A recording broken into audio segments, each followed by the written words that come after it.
Okay, so I have a crazy story to tell you about my book.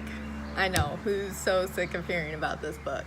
Um, Everybody but me, probably. I don't know if I'll ever get sick of it.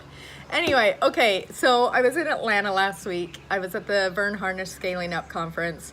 If you've never had an opportunity to be at one of those conferences, it's definitely worth your time.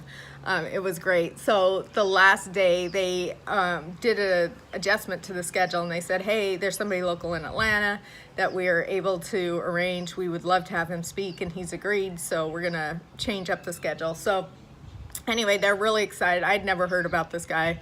I won't tell you about who he is yet because it might ruin the story. Anyway, so he gets up on stage, and this guy is like amazing, like the epitome of unqualified success.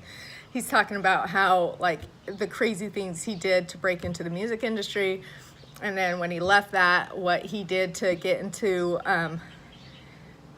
jet rentals, I guess is the best way to say it. Anyway, and rub shoulders with the celebrities and all this kind of stuff. That's how he had to get his business. And so his story was basically, if you don't have a seat at the table, make one. And just amazing. Okay, and his energy was just awesome. So then he tells how he was going to raise some money for charity, and he didn't want to do a typical golf tournament, so he decides to run this 100-miler, and he has 90 days to train. So of course, I'm at the edge of my seat, listening to this story. Those of you who don't know, I'm an ultra marathoner, and I just know what it takes to do something like that. And so 90, I thought I was pretty impressive trying to do 50K in 7 months. And he's like, I'm gonna do a 100-miler in 90 days. Anyway, so he's telling this story, and I'm just like, this guy is amazing. So then he starts telling about this girl that he had a crush on in high school, and he, in his head, he had this amazing relationship, but he never actually had the courage to talk to her. So he decides that he's going to use this 100-miler to kind of reconnect with her and everything. Anyway, turns out, so I'll tell you now who this guy is. His name is Jesse Itzler.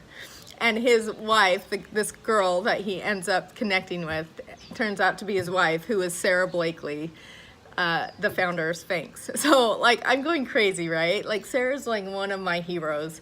And then some of you might be asking, how did you not know who her husband was? She's one of your heroes. Anyway, whatever. I don't keep up on celebrity news. But, so then I'm freaking out, right? Because I wrote about Sarah a couple times in my book. This woman is amazing.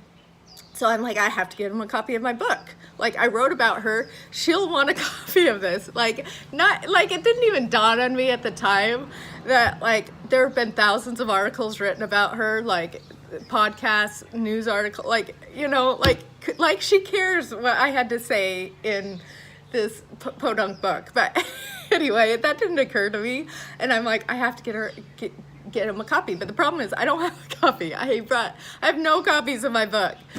So I had brought 4 of them, and I'd signed copies and given them to people that I knew at the conference who had wanted some. And anyway, so I'm texting my friend. She's like, yeah, take mine, rip out the dedication page.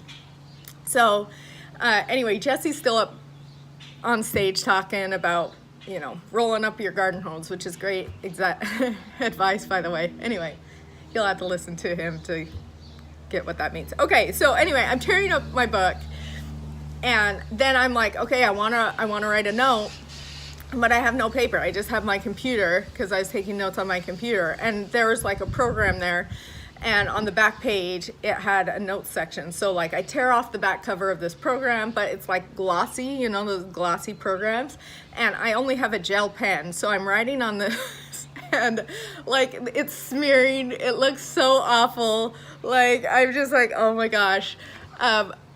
So I was gonna rewrite it, but I was out of time, and the people are giving him a standing ovation. He's done. He's walking off the stage. So I just grabbed my crappy note with my torn up book, stick a unqualified success pin on it, and then he's booking it out of this venue, right? So I'm in 3.5-inch heels, running across the back of the ballroom. It's still dark. The lights are dim. I know I'm gonna like to efface her for sure. Anyway, and then like all of the conference people are around him, like to get him out of there without being bothered by a bunch of people. So they're like trying to whisk him away, and like I'm like, anyway, I finally make my way in, ask him if he wants a copy of the book. Of course, what's he gonna say? He just said, hey, if you don't have a seat at the table, make one. So he graciously said, okay. Took my book, and anyway, that's the story. I'm sure the book ended up in the trash on the way to the plane. But if you want to read about Sarah Bleakley, then you can get a copy of my book and read it, or the other hundreds of thousands of articles written by her. Yeah, I know. Anyway, good times.